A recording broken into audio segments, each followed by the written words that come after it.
Morning, dito naman ako sa bahay ni Mac or Classical Works. I-check natin yung Silvia, itatabasin na ngayon yung fender. Yung fender sa likod, I mean. So, ito. Samahan niya ako pasok. Guide natin si Kuya. I mean, tulungan. Kanina sa butas eh. Sakto yun dito? Sa may gas tank. Sukat ko eh. Ito sakto. Hindi na kaya sa gas tank kanina eh.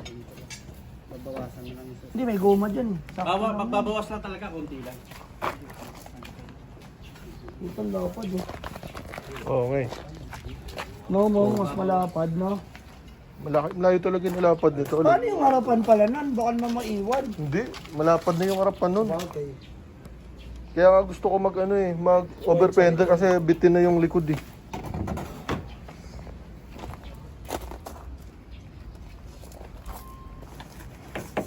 So, maganda nga ata yan, makontrol mo no. Grinder. Inaano ko lang kasi yung habol ng ano eh. Oo. So ito na, tinatabas na namin.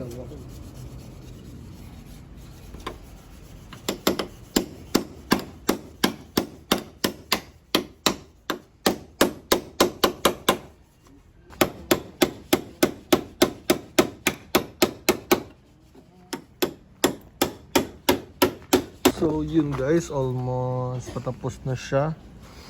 Mas prefer ni Kuya ganyan, so diskarte na yun. Pero yung iba grinder. Pero syempre siya latero. Sige, bahala ka dyan. Kasi hindi naman masyado maselan dito kasi tatakpan naman eh. Kaya tapos kaya naman yung ibalik niya. Kaya yun, hintay na lang tayo. Yun lang, hindi tinamaan ni Kuya yung loob. Yun yung rason na ayaw niya grinder. Dapat yung inner.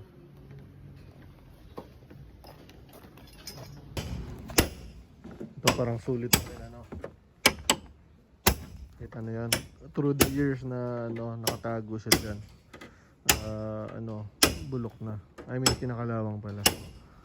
Kaya parang sulit na rin binuksan para at least ma-treat siya. Ma-primer, matanggal yung grinder tapos matanggal ma-primer para matreat na rin siya. So parang ayun, noon na medyo naawa ako sa kotse pero ayun, wala eh, pogi talaga naka-OverFender. So ayun, parang sulit din kasi yun na bubuksan, linisin dito, tutupiin to dito para may pa rin, hindi pa rin papasok tubig sa loob. So ayan, almost done na siya. Kailangan talaga tanggalin to eh, kasi pag hindi sasabit yung gulong dyan. Tapos yun na kasi magiging pinakatapaludo ay yun. So ayan, nalichap-chap na lang yan. Tapos tutupiin gano'n. Ayan o. Sulit talaga pagbukas. Kasi there's no way na para mapinturahan to eh. So yan, ngayon mapipinturahan na siya. Matreat anti-corrosion ano. So ayan na. Tapos tutupi.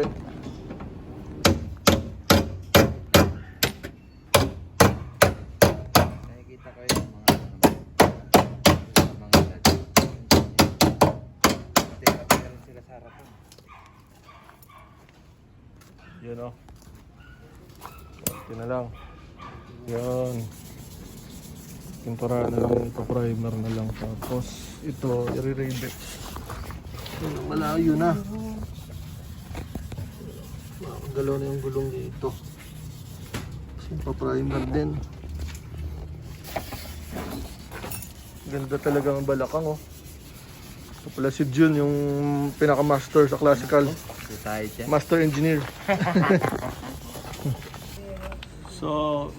So ito tapos na po, sikwatin na lang ulit, tapos pipinturan loob para tumagal kasi kinalawang na siya. Ito pinturahan din, tapos papaspat ko to, tapos pintura ulit, tapos kakabit na yung yan. Sexy pag may ganyan, di ba? So, yun. Hanggang dito na lang po. Thank you.